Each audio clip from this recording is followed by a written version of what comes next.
ভালোবাসা দিবস উদযাপন করার নামে বেহায়ামির সরাসরি বাংলাদেশে বরদাস্ত করা হবে না। বিশ্ব নারী দিবস, বিশ্ব নারী অধিকার দিবস পালন করার দরকার হতে পারে হিন্দুদের, দরকার হতে পারে খ্রিস্টানের, দরকার হতে পারে ইহুদিদের, দরকার হতে পারে বুদ্ধিস্টদের, মুসলমানদের।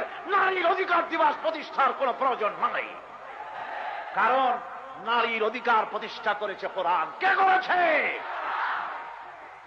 নারীর অধিকার কিভাবে প্রতিষ্ঠিত করেছে আগামীকাল আমি বলবো ইনশাআল্লাহ, যদি আল্লাহ আমাকে বলার তৌফিক দেয়।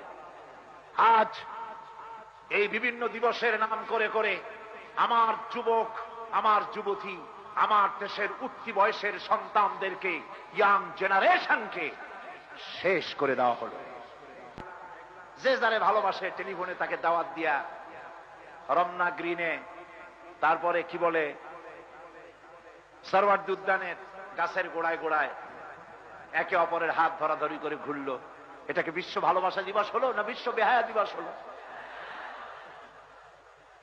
ইসলামের সাথে তার সম্পর্ক কি? বিশ্ব ভালোবাসা দিবস ইসলামের পালন করার দরকার নাই, ভালোবাসার জন্য দিবস পালনের দরকার নাই। ইসলামে সারা জীবন ভালোবাসার জীবন। ইসলামে শিশুর অধিকার দিবস পালন করার দরকার নাই, ওইটা দরকার আছে ইহুদিদের, দরকার আছে হিন্দুদের, দরকার আছে খ্রিস্টানের।